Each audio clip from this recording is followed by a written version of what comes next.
mensagem de hoje é: Deus está contigo e não te abandonará. Mais uma vez, diga isso para o teu irmão: Deus está contigo e não vai te abandonar. Você ouviu isso desde o princípio do culto e você vai entender o porquê. Amém? Amém. Juízes capítulo 6, versículo 1 diz assim: mas os filhos de Israel fizeram o que era mal aos olhos do Senhor, e o Senhor os entregou nas mãos de Midian por 7 anos.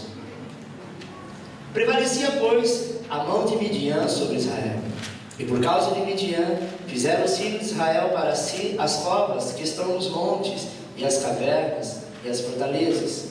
Porque sucedia que, havendo Israel semeado, subiam contra ele os midianitas, os amalequitas e os filhos do Oriente, e acampando-se contra ele, destruíram o produto da terra, até chegarem a Gaza, e não deixavam mantimento em Israel, nem ovelhas, nem boi, nem jumentos, porque subia com seus rebanhos e tendas, vinham em multidão, como gafanhotos, tantos eles como seus camelos eram inumeráveis.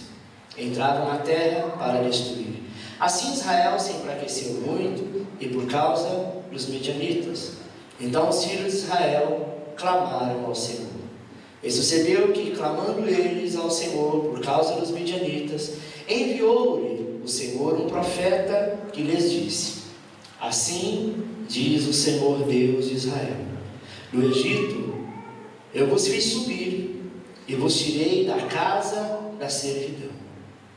Livrai-vos da mão dos egípcios, e da mão de todos os quantos vos oprimiam, e os expulsei de diante de vós, e a vós vos dei a sua terra. Também eu vos disse: eu sou o Senhor, o vosso Deus. Não temais aos deuses dos amorreus, em cuja terra habitais. Mas não deste ouvido a minha voz. Então o anjo do Senhor veio, sentou-se debaixo do carvalho que está em Ofra, e que pertencia a Joás, asbielita, cujo filho Gideão estava malhando trigo no lagar para esconder os midianitas. Apareceu-lhe então o anjo do Senhor e lhe disse: o Senhor é contigo, homem valoroso. Gideão lhe respondeu: ah, Senhor meu, se o Senhor é conosco, por que então nos sobreveio? E onde estão todas as suas maravilhas que os nossos pais nos contavam, dizendo: não nos fez o Senhor subir do Egito? Agora, porém, o Senhor nos desamparou e nos entregou nas mãos de Midian. Virou-se o Senhor para ele e lhe disse: vai nesta tua força, e livre Israel da mão de Midian. Porventura, não te enviei eu? Preste atenção que eu vou ler o texto e eu quero que você entenda o que Deus está falando contigo. Neste momento, quem que estava falando com Gideão? O anjo? E por que o texto diz assim? Virou-se. Esse Senhor está com letra maiúscula ou minúscula? Quem que está falando com ele? Quem é o Senhor aqui? Deus. Sim, é Deus. Quem é esse Senhor aqui? É o que nós chamamos de Senhor, Senhor hoje. Ele não tinha nascido naquela época, mas ele sempre existiu. O Senhor apareceu a ele. E se você depois continuar lendo o texto, você vai ver que Gideão, ele oferece um sacrifício ao Senhor. Anjo não recebe oferta. Anjo não oferece oferenda. E mais uma vez Deus nesta noite te diz: Ele se coloca na tua presença e te diz: eu não esqueci de vós. Não importa os caminhos que tem passado, mas o Senhor te diz nesta noite que Ele não se esqueceu de ti. E o versículo 14 diz: virou-se o Senhor para ele e disse: vai nesta tua força e livre Israel das mãos de Midian. Porventura não te envio eu? Replicou-lhe Gideão: ah, Senhor meu, com que livrarei a Israel? Eis que a minha família é mais pobre em Manassés, e eu, o menor da casa de meu pai. Tornou-lhe o Senhor: porquanto hei de ser contigo, tu ferirás os midianitas como um só, homem. Toda potestade e principado que se levantar na tua vida, saiba que Deus não se esqueceu de ti. Aleluia. Se você acha que Ele está só, o Senhor te diz: tu nunca esteve só. Antes de eu te chamar na madre da tua mãe, eu já tinha escolhido, o teu nome já estava preparado para um dia ser escrito no livro da vida. Deus, Ele te levanta nesta noite, meu amado, para realmente te abençoar. Eu quero orar por você neste momento. Feche os teus olhos. Eterno Deus e Pai, que neste momento, Senhor, o teu Espírito Santo sobrevenha à tua igreja. E o mesmo Senhor que fala com Gideão é o Senhor, é o Espírito Santo que hoje nós o conhecemos, mas que ele se materializou naquele dia em forma de anjo. Mas Gideão reconheceu quem era este anjo, quem era esse Senhor, e em momento algum ele chama de anjo, mas ele chama de Senhor, e ele oferece a oferta àquele Senhor. Pai, nós queremos oferecer as nossas vidas diante de Ti, Pai, em nome de Jesus, em nome de Jesus. Há momentos, amado, que em nossas vidas nós até podemos pensar que estamos sozinhos, mas na verdade isso é um egoísmo da nossa parte. E tem dia parece que o céu é de bronze, a oração parece que não consegue chegar ao trono de Deus. Há momentos que nós estamos falando, e parece que Deus está com os ouvidos tapados.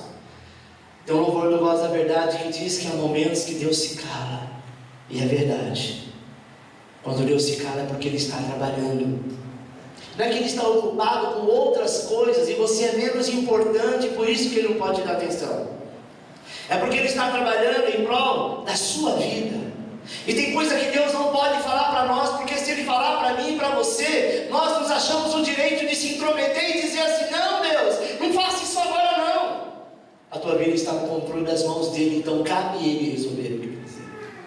Mas pastora, eu estou passando por uma situação difícil na vida financeira, espiritual, amorosa, lá no meu trabalho. Até esses dias estava tudo muito bem, mas eu não sei o que aconteceu, pastor. Mas algumas coisas estão mudando. Amado, Ele está no controle. Amém? Israel estava nessa situação, achava que Deus já não se importava mais com eles. Afinal de contas, 7 anos passaram por situações difíceis, sabe? Porque tudo que eles semeavam, a Bíblia diz que os inimigos vinham, destruíam toda a plantação e devastavam os seus rebanhos. Mas eu quero te dizer que nesse cenário, amado, eles lembraram que existe um Deus que está acima de todas as coisas, e clamaram ao Senhor. E a Bíblia diz que o Senhor os ouviu e providenciou o livramento e o escape para o teu povo. Deixa eu te dizer uma coisa: Gideão era filho da terra. Gideão era filho do povo judeu que estava perecendo. E a Bíblia diz que só pereceu porque eles pecaram contra Deus. Eles pecaram diante de Deus, e quando nós pecamos, automaticamente nós somos afastados. Sabe, meu irmão, é como o teu celular quando entra numa área que não dá linha. Você tenta ligar para ele e diz o seguinte, que está fora de área, ou possivelmente desligado, não tem conexão. O pecado quebra toda a conexão do homem para com Deus. Hoje você é filho, hoje você está debaixo da graça, mas não se esqueça, não deixe em hipótese nenhuma um pecado roubar a tua comunhão. Não importa a situação que você está vivendo, saiba que Deus nunca te abandonou e nunca vai te abandonar. Amém.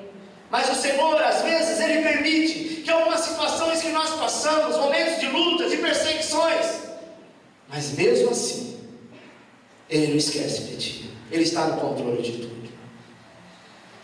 Eu quero usar esse mesmo texto para te falar algumas verdades muito importantes. A primeira verdade é que quando nós pecamos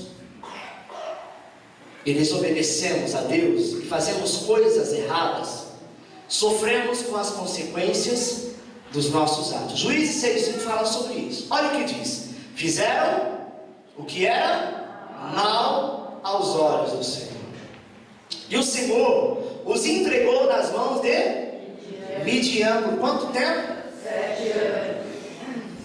Tudo de Deus grande, até o castigo. 7 anos. É claro que hoje nós estamos no tempo da graça, e Deus já não atua mais assim, né? O crente se converte, aí de repente ele peca. Se Deus colocar logo de cara, ele 7 anos na prova, meu Deus. Às vezes pode ser 7 dias, 7 meses, não sei. Tudo depende de quanto tempo de vida você tem, tudo depende de quanto tempo de vida pode estar acontecendo. Amém? Eu quero declarar o seguinte, que Deus na tua vida, Ele pode te abençoar, sim. Sim. Mas quando você se posicionar, eles fizeram o que era mal aos olhos do Senhor, e por isso que eles estavam enfrentando, sabe? Porque eles tinham abandonado o Senhor, porque eles haviam pecado. E quando nós falamos de pecado, por muitas vezes nós falamos de pecado assim: prostituição, adultério, matar, roubar. Tem gente que diz assim: não, pastor, eu não tenho pecado não, nunca matei, nunca roubei, sou marido de uma mulher só, sou honesto. Isso é obrigação,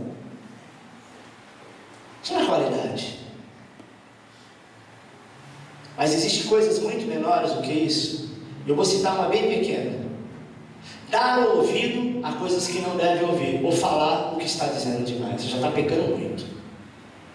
E às vezes nós somos juízes, ou achamos que entramos na frente para ouvir a questão de alguém. Hoje eu estava conversando com uma pessoa a respeito disso. Ela disse: olha, pastor, às vezes as pessoas falam alguma coisa para mim. Aí ele disse assim, e às vezes eu acabei entrando na visão daquela pessoa, vendo no mesmo ângulo. É claro, ninguém vai dizer nada para ninguém dizendo assim: olha, eu estou dizendo isso, mas eu fui o errado, eu fui o cretino, eu fui o cachorro.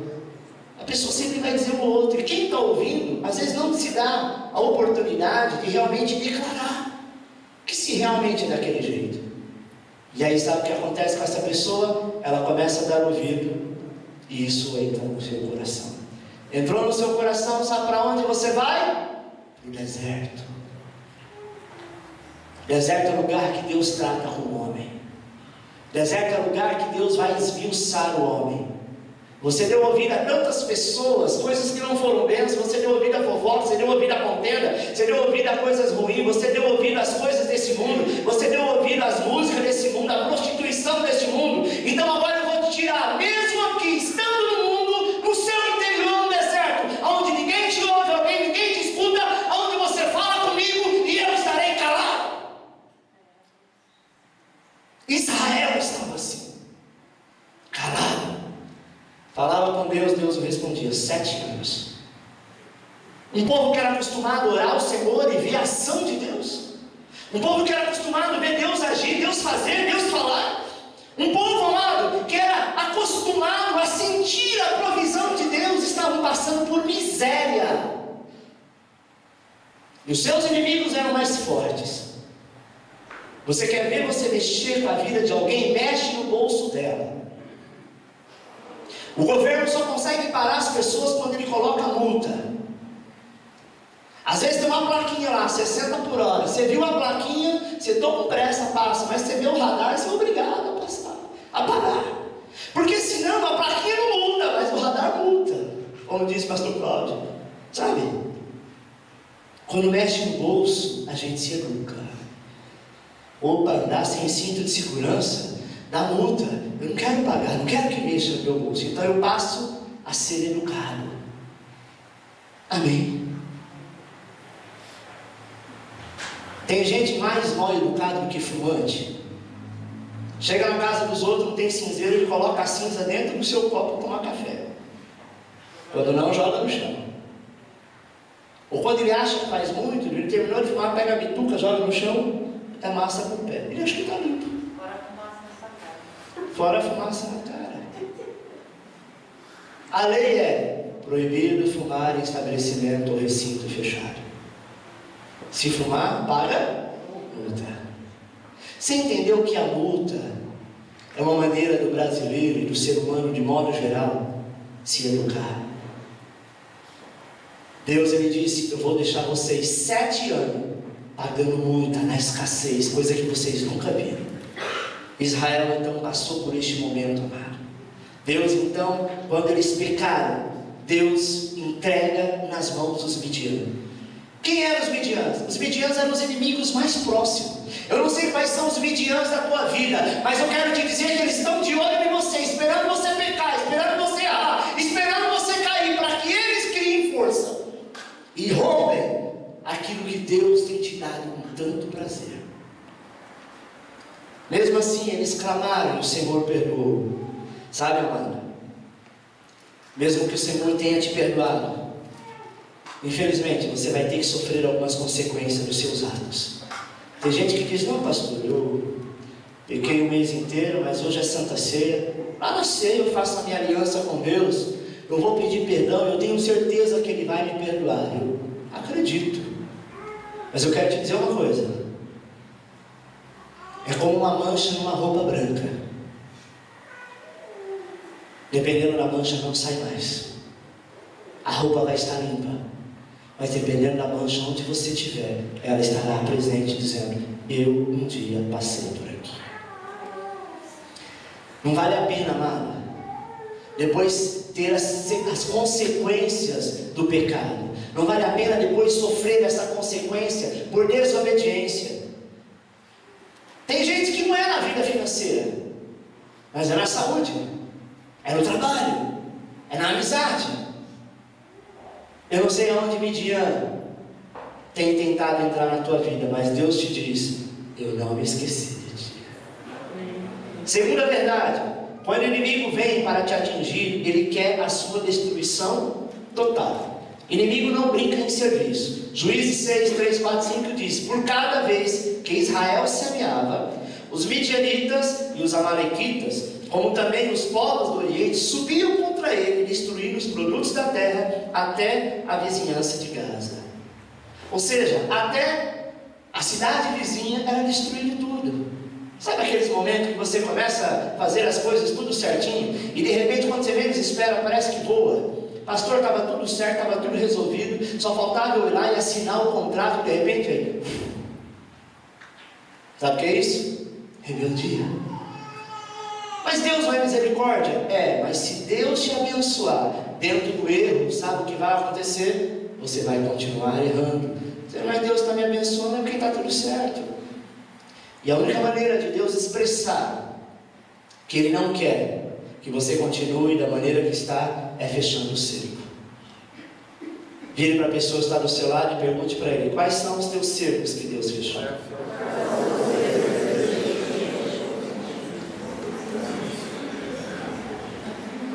Graças a Deus, eu acredito que tem alguns que possam dizer: graças a Deus nenhum, eu estou na bênção, glória a Deus por isso. Mas algum dia na tua vida, talvez Deus fechou algum cerco. E você acha que Deus vai querer ficar te multando até quando? Ele não está interessado no teu dinheiro. Ele não está interessado que você fique prostrado. Ele não está interessado que você fique com o coração fechado. Mas Ele está interessado que você mude. Amém? Satanás, amado, ele sim quer ver o teu mal. Ele quer te destruir. O inimigo, ele quer acabar com a tua vida. Mas eu tenho certeza que Satanás, ele virá furioso contra você. E ele até pode reunir com outros demônios, sabe? Se ele quiser, para tentar te destruir e te envergonhar, porque ele achou uma brecha, ele achou uma porta aberta. Porque o Senhor é educado, quando ele passa e fecha a porta. Ele não deixa a porta aberta para entrar qualquer coisa ou qualquer um. Mas o pecado não. O pecado, ele abre a porta, você vai dormir e a porta fica escancarada. Isso é o pecado. Amém? Eu morei numa casa, quando nós estávamos lá no prédio, não lembro o nome da rua, mas era ali perto da caixa d'água, aqui em Diadema, e lá tinha um bendito de um portão automático. E esse portão, de vez em quando, ele abria sozinho. Eu acho que devia ter algum fantasma naquela casa, que gostava de ver o portão aberto. A gente orava, o fantasma ia embora, mas de repente ele voltava.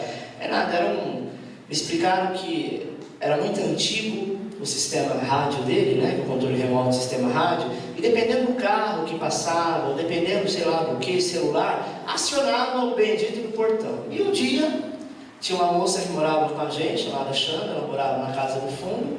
Ela acordou de manhã, eram umas 5 horas da manhã para ir trabalhar, e ela achou estranho o portão aberto. Aí ela falou: ué, o carro do pastor está aqui, tudo apagado, pelo jeito está todo mundo dormindo. esse portão está aberto, ele não saiu. E não é de costume dele abrir o portão, deixar tudo aberto, para depois entrar no carro, ligar o carro e sair. É estranho isso. Bateu na porta, pastor. Não ouviu, bateu na janela, que era de frente para o portão. Disse, pastor, o senhor vai sair agora? Eu disse, não. Nossa, 5 horas da manhã. Ela falou, porque o portão está aberto. Primeira pergunta, quem abriu? Ela disse, não sei. Meu controle eu tenho. E aí, fechamos o portão fechou. E eu fui dormir com aquela incerteza, aquela angústia no coração. Sabe aquela expressão que você tem sido roubado? Ninguém roubou nada. Mas aquela impressão que, sabe, que realmente não tem proteção nenhuma. Que você fica à mercê de qualquer pessoa poderia entrar ali, amado. A casa estava fechada, mas o portão estava aberto, poderia mexer no carro, sei lá. Sabe aquela sensação de insegurança? Isso é o pecado. O pecado, por mais que a gente esteja vigilante, ele quer abrir os portões da nossa vida, para que fique ao léu. Talvez pessoas passaram por ali e ficou perguntando, eu não sei que hora aquele portão abriu. Ele poderia ter acabado de abrir, ou ele poderia ter aberto meia-noite, 1h da manhã, e ter ficado a noite inteira aberto, eu não sei. Eu sei que só não aconteceu nada porque Deus estava aguardando, porque a nossa vida estava no altar. Mas quando o pecado, ele entra na vida da pessoa, ele abre um determinado portão na tua vida, e entra tudo que não presta. É o que aconteceu com Israel. Israel entrou com várias legiões de demônios, sabe? Para quê? Para humilhar aqueles que eram servos de Deus. Terceira verdade, dependendo das lutas e das perseguições que você passa, você pode ficar fraco e debilitado, mas não vencido. Juízes 6,6 diz assim Israel ficou muito debilitado com a presença dos midianitas. Amado, quando nós passamos pelas lutas, pelas provas, nesta hora, é natural que muitos acabam ficando fracos e começam então a ficar debilitados. O inimigo, ele quer isso, ele vai fazer isso, ele vai tentar agir, tentar te enfraquecer, tentar trazer fragilidade, porque com isso ele abre algumas portas na sua vida. E quando essas portas são abertas e nós precisamos abrir, é a hora que ele entra e nos rouba e nos ataca. Amém? Mas o Senhor, amado, ele te diz assim em Ezequiel capítulo 2, versículo 1: Filho do homem, põe-te em pé, que eu falarei contigo. Você pode até estar fraco, mas eu quero te dizer que você não estará vencido. Você pode estar até, angustiado, mas se você buscar no Senhor, Deus vai te abençoar, Deus vai te ajudar, e Deus verá o grande livramento que o Senhor trará para a tua vida. Amém? Quarta verdade, diante da luta, reconhecemos que precisamos da ajuda do Senhor. Juízes 6,7 diz: Então os filhos de Israel clamaram ao Senhor. Quando tudo está bem, o crente, por muitas vezes, ele se acomoda. Quando tudo está bem, antes ele jejuava direto, uma vez por semana, uma vez por mês, estava sempre em comunhão. Bastou ficar bem, aí ele já começa a ficar de férias. Fica de férias hoje, ele já não jejua mais. Quando é preciso vir para a igreja, antes ele viria na oração de manhã, de tarde, à noite, se estivesse na madrugada, ele estava lá. Mas quando tudo se encaixa, a tendência das pessoas é se acomodar, sabe? E às vezes Deus deixa que você passe pelo vale da sombra da morte, porque só assim a gente possa buscar o Senhor. Amém? Preste atenção. Pessoa quando está desempregado, se tiver todo dia culto de manhã, o culto das portas abertas, ele é o primeiro a chegar. Ele está desempregado. Ele diz: eu vou lá buscar, quem sabe Deus abre a porta. Deus abriu a porta. A empresa diz para ele: olha, eu tenho 3 horários, 6 às 2, 2 às 10 ou das 10 às 6. Ele diz para a empresa: qualquer um que você me der, está de bom tamanho, glória a Deus. Aí a empresa diz assim: olha, o emprego que tem para você, então já que nós vamos escolher, das 2 às 10. De segunda a sábado e domingo é hora extra, e os 3 primeiros meses tem que fazer. Ele diz: glória a Deus, vou fazer a hora extra. Ele esqueceu da intimidade com o Senhor, do tempo com Deus. Ele deixou Deus em segundo plano. Quando o pastor pega no pé e diz assim: ah, pastor, eu tenho que cuidar da minha família, é verdade? Mas a Bíblia diz: buscai primeiro o reino de Deus e a sua justiça, e as demais coisas vos serão acrescentadas. Amém. Israel, por um tempo, ele olhou para si próprio, olhou para o seu próprio umbigo, e com isso deixou de ser abençoado. Quinta verdade: clame a Deus e Ele te ouvirá e responderá ao seu clamor.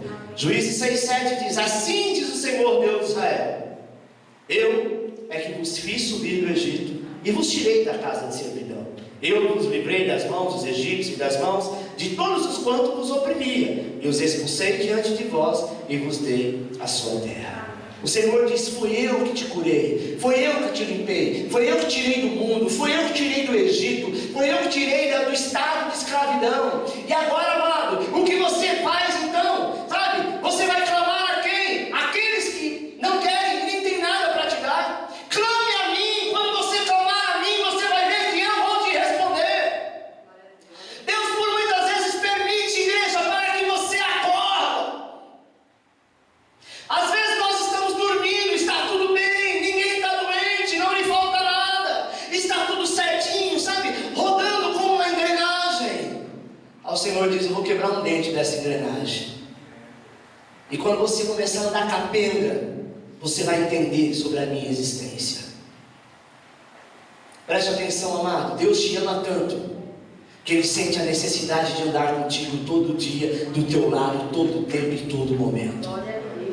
No dia que Ele te vê que você está se afastando, Ele começa a ficar triste.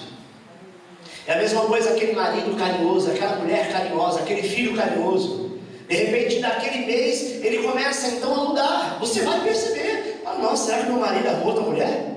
Será que minha mulher agora está olhando para outro homem? Porque já não tem mais o mesmo carinho, já não tem mais o mesmo cuidado.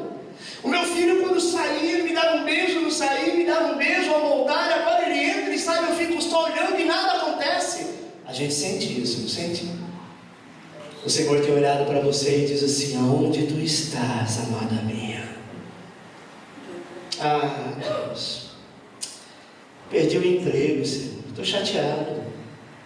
Você perdeu o emprego e Deus é Deus. Amém. Senhor, está uma enfermidade na minha casa. Enfermidade chegou, mas Deus é Deus. Amém. Senhor, eu estou brigado com a minha mulher, meu casamento está um fio, o seu casamento está por um fio, e Deus é Deus. Não adianta se rebeliar. É melhor você estar de bem com Ele, porque Ele é a única, suprema pessoa que pode te abençoar e quer te abençoar. E aí então, amado, quando Israel clamou ao Senhor, Deus ouviu o teu clamor. Assim vai acontecer contigo, sabe? Nas horas da dificuldade, clame, busque ao Senhor, invoque o nome dEle. O Senhor é o teu socorro, o Senhor é a tua segurança. Não importa a situação, não importa o que você pecou, não importa o que você fez, não importa o que você está vivendo, clama e Ele te responderá. Sexta verdade: o Senhor é contigo e não te abandonou. Juízes 6, 12, a parte A do versículo. Então o anjo do Senhor lhe apareceu e lhe disse: o Senhor é contigo. Ele estava falando para quem? Para Gideão. Mesmo diante daquela situação toda, daquela escassez toda, daquela vergonha toda, o Senhor olha para ele e diz assim: escuta, você está passando por isso porque vocês querem, mas o Senhor ainda é contigo. Quando que o Senhor aparece? No momento que eles clamaram. Tem gente que faz o escrito seguinte, amado: clama para o vizinho, clama para o amigo, clama lá na empresa, clama para qualquer pessoa menos para Deus. Alguém diz assim: você já orou, meu irmão? Você já foi falar com o teu pastor para interceder pela tua vida, expor para ele o teu problema? Você já dobrou o teu joelho? Você já jejuou? Você já fez uma aliança com Deus? Você já tentou analisar aonde você está errando? A pessoa já te responde com 5 pedras na mão. Você está pensando o quê? Que eu tenho pecado? Você acha o quê? Que eu estou brincando de ser crente? Não é humilde para dizer: realmente pode acontecer sim. Às vezes a pessoa está com a tua vida no altar, mas pode acontecer sim. Agora, o pior é aquelas pessoas que sabem que está errada, que está pecando diante de Deus e não admite. O seu orgulho não deixa. A Bíblia chama essas pessoas, sabe de quê? Quem sabe? De grão? Chama do quê? De trigo? Ou de joio? Por quê? Dizem, eu nunca vi, mas dizem que o joio e o trigo crescem junto. E para saber quando ambos, quem é quem, porque são idênticos, gêmeos. O trigo, você aperta, ele tem massa. O joio, se aperta, ele é oco, ele é vazio, parece palha. O trigo, por ele ter massa, quando ele está maduro e quando vem os ventos, ele se curva. O joio não, ele quebra, mas ele não entorta, ele não se dobra. Tem crente que é joio. O Senhor está tratando, o Espírito Santo está apertando, dizendo: escuta, eu quero colocar alguma coisa aí dentro, mas ele é vazio de tudo. Ele não se dobra. Ele se acha o perfeito, o santarrão, o crentão, e está sempre debaixo de maldição, porque quem não anda com Deus está debaixo de maldição. Sabe, meu irmão, Gideão, talvez você olhe ele dizendo assim: ah, Senhor, poxa, eu já vi meus pais dizendo que nos livrou do Egito, sabe, que o Senhor é conosco, mas por que tudo isso me sobreveio? Por que então que os nossos inimigos têm prevalecido contra nós? Aonde está Deus nesta hora? Às vezes você olha para o texto e fala: nossa, Gideão estava revoltado com o Senhor. Não, ele estava sendo sincero. E às vezes Deus quer que você abra a tua boca e seja sincero com Ele. Não seja hipócrita. Amém, amado? Atitude desesperadora de Gideão. E quando nós estamos nessa condição, amado, sabe o que acontece? Às vezes nós queremos proteger os nossos bens. A atitude das pessoas é não confiar no Senhor e começar a proteger os teus bens como a galinha faz os seus pintainhos. Abre as asas, coloca todos debaixo quando vê o gavião. Eu quero te dizer que tudo aquilo que você tem, nada é seu. Tudo foi provisão de Deus. Porque se Deus não permitir, nem da tua cama você levanta para trabalhar. Amém? Então nós temos que aprender que tudo que é nosso é de Deus. Está nas mãos do Senhor, está no controle dEle. Porque aquilo que é meu, aquilo que eu bato no peito e falo: não é meu, fui eu que comprei, é meu, eu é que mando. O diabo pode até tocar, mas aquilo que eu consagrei ao Senhor, se isso aqui é de Deus, o diabo, ainda que queira, ele não vai tocar naquilo que é de Deus. E aquilo que é de Deus é para o seu uso e fruto. Amém, amado? Somente o Senhor pode te dar a verdadeira proteção. Gideão estava desesperado, tentando salvar o pouco que lhe restava. E foi diante desse cenário, sabe, de desespero, que o Senhor disse para ele: eu sou contigo. Não fique desesperado. Você clamou, e quando o santo clama, Deus responde. E quando Deus responde, é para mudar a sua história. Eu não sei o porquê, eu não sei o que está acontecendo, mas eu sei que o Senhor te disse hoje na abertura do Salmo 13, e concluindo com a palavra e toda a ministração, Ele não se esqueceu de você. Eu não sei se você tem dito isso para o Senhor, ou você tem sentido isso. Sétima verdade: você tem valor diante de Deus. Juízes 6,12 diz assim: o Senhor é contigo, homem valente. Engraçado que às vezes você pode pensar até que Deus esqueceu de ti, mas nós temos que entender que não, amada. Às vezes o medo nos faz achar que ninguém nos ama e que todos nos perseguem, sabe?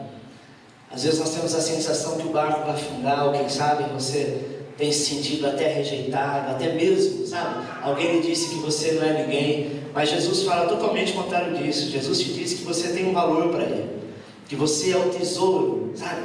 Que estava escondido e que Ele achou. Jesus fala sobre isso. Quando Ele fala do filho pródigo, Ele diz assim: tu és o tesouro que tinha sido roubado, que tinha sido perdido, mas eu me alegro porque eu te achei, eu te encontrei de volta. Oitava verdade: o Senhor te capacita para vencer. Sabe, meu amado, olha o que o Gideão disse. Ele disse assim: eu sou o menor da casa de meu pai. Deus usa as pequenas coisas para confundir as grandes. Às vezes você se sente rejeitado, o menor de todos. Aqueles talvez que Deus poderia abençoar, todos da igreja, todos da casa, você seria o último. Quando você se sente assim, é porque você não tem soberba. E com isso Deus vai te exaltar sim, porque a Bíblia diz que os humilhados serão exaltados, os últimos serão os primeiros. As pessoas, às vezes, amado, sempre tentam, sabe, arrumar alguma justificativa e se esquivar diante do chamado do Senhor. Mas o Senhor, Ele falou assim para ele, para Gideão: eu te capacito para vencer. Gideão queria tirar o corpo fora, dizendo: não, eu sou menor na casa dos meus pais. Eu tenho mais irmãos guerreiros, eu sei que eles podem vencer os midianitas, porque eles são guerreiros. Eu não, o máximo que eu sei fazer é malhar um trigo no lagar. Eu estou aqui escondido com medo, sabe, tentando proteger os meus bens, porque está tudo caindo, está tudo perdido, e eu estou aqui passando por essa situação. Mas o Senhor diz: eu quero, e eu escolhi você. Eu te capacito para vencer. Não se preocupe com o inimigo, e ele não vai destruir a sua vida. Meu irmão, o Senhor te capacitará, o Senhor te dará graça, fortalecerá a tua vida. E sabe, toda essa adversidade, o Senhor te diz nesta noite: não temas. Olha o que diz o versículo 14b: vai nessa tua força e livra Israel das mãos dos midianitas. Porventura, não te mandei eu? Em outras palavras, não sou eu que estou te mandando? Vai nessa tua força, vai nessa tua garra, vai nessa tua revolta, que você não aceita a situação. Põe em prática. Às vezes é muito fácil você cruzar os braços e dizer: eu não vou fazer mais nada. Ah, não adianta mandar porque eu não faço, eu estou rebelde, eu estou com raiva, eu estou nervoso, eu estou, sabe, isso, eu estou aquilo, não vou fazer. O anjo disse: vai nessa tua força, porque nesta força você vai vencer. Quem sabe você não está pensando diante, sabe, desse problema, talvez até: não vou não, pastor, eu pereci até aqui, eu vou quebrar a cara de novo. Talvez você está dizendo, sabe, que não tem mais jeito, que as suas forças são limitadas. Mas este Deus que te chamou, Ele quer te usar, amado, com todo o poder e com toda a autoridade. Ele quer fazer você vencer nesta batalha. E eu tenho certeza que o inimigo não vai vencer. Não, porque Deus tem um propósito contigo. Sabe, o Senhor, Ele vai te capacitar. Não, na verdade, se Deus está com você, não importa o tamanho da luta ou do inimigo. Juízes 6:12b: já que estou contigo, ferirá os midianitas como se fosse um só homem. Sabe quanto eram os midianitas? Milhares. O Senhor disse: como um só homem você vai ferir, como se você estivesse lutando corpo a corpo com um homem só, e você terá força de vencer este homem. Assim serão os teus inimigos. Deus não quer te colocar no campo de batalha, meu irmão, você com uma espada na mão, com uma bazuca na mão, matando todo mundo. Deus não te chamou para guerrear, não. A guerra que nós temos é joelho no chão, a guerra que nós temos é oração, a guerra que nós temos é louvor. E quando você coloca o joelho no chão, quando você adora, quando você confia, os anjos do Senhor é que vai guerrear, e vai lutar, e vai fazer. Aleluia. Amém?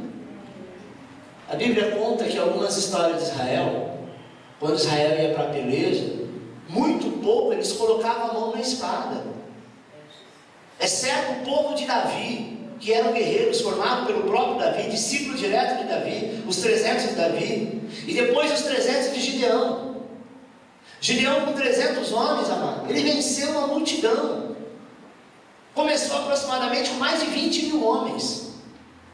E tudo para Deus é voluntário. O Senhor disse assim: Gideão, pega todos esses homens que se acham fortes, que querem ver a história mudar. Pega esses homens, leva eles até as águas para tomar água. Aquele que ajoelhar e beber da água, trazendo da água até sua boca, você separa. E aqueles que abaixarem a sua cabeça e lamber da água, sabe, beber da água como um cão que lambe a água, você também separa. Quando Gideão separou esses que lambiam como um cão, sobrou 300. Ele falou: Deus, e aí? Ele disse: é com esses 300 que você vai vencer. Como? Se na primeira leva foi mais de 20 mil, metade foi embora, ficou 10 mil, agora o Senhor separa 300. E 9.700 fizeram isso. Deus, nós não vamos fazer e não vamos conseguir. Os midianitas é muito forte. Deus disse: você não vai vencer pela força do teu braço, você vai vencer porque eu sou o Senhor. Deus não quer ver derramamento de sangue nos dias de hoje, porque Jesus já fez isso por você. Apenas confia, meu irmão. Quando você dobra o teu joelho para falar com Deus, milhares de anjos dobram junto com você, dizendo: Senhor, ordena que nós lutaremos por ele. Quando você levanta as mãos para expulsar o inimigo, é exatamente o que aconteceu com o profeta. A Bíblia diz, amado, que Geazim era o moço do profeta Eliseu. E certa vez os guerreiros dos inimigos cercaram. E eles moravam no alto da montanha. O servo do profeta, o discípulo do profeta, acorda logo cedo para acender a fogueira e fazer o café do profeta. De repente ele está lá, quando ele olha, ele vê centenas de milhares de homens fortemente armados e com cavalos. Ele corre, volta para dentro e acorda o profeta: profeta, profeta, acorda, pelo amor de Deus, tem um monte de gente lá fora. Profeta, acorda, porque hoje é o nosso fim. A casa caiu. O profeta fala: que foi, Jesus? Quem é que me perturbas uma hora dessa? Ele diz: você está tão calmo, mas tem um monte de gente lá fora. Os inimigos estão tudo lá fora, a gente não tem mais por onde correr. Não adianta chamar exército de Israel, porque eles estão lá fora. Ele diz: Geazim, ajoelha aqui. Para que, profeta? Ajoelha aqui. Ele põe a mão sobre a cabeça dele e diz: Senhor, abra os olhos dele para que ele veja quem é que está conosco. Glória a Deus. Amém, profeta. Glória a Deus pela tua fé. Mas e Geazim, de onde você veio? Lá de fora. Volte para lá, Geazim. Não vou. Volte para lá, Geazim. Volte para lá e veja o que Deus vai te mostrar. Quando ele olha, ele continua vendo. Ele fala: profeta, eu estou vendo os guerreiros. O profeta diz: olha um pouco mais acima. E quando ele olha, ele vê uma legião de anjos, todos armados de unhas e dentes, com armas celestiais. Ele disse: você está vendo, Geazim? O Senhor não nos abandonou. Deus não nos deixou só. O inimigo se levanta com as suas armas, mas o Senhor está pronto, porque quando Satanás se levanta para lutar, Deus já está na peleja. Quando Satanás acorda, Deus já raiou a noite inteira, velando pela tua alma. Os momentos, amado, que Deus peleja por nós, os momentos que Ele simplesmente nos diz: eu estou te capacitando para vencer, tenha certeza disso. Amém? Não importa o que você tenha feito, Deus está no controle. Ele te escolheu. Você realmente agora é um valente de Deus, alguém da parte de Deus que Deus ama. Você tem um grande valor para Ele. Amém?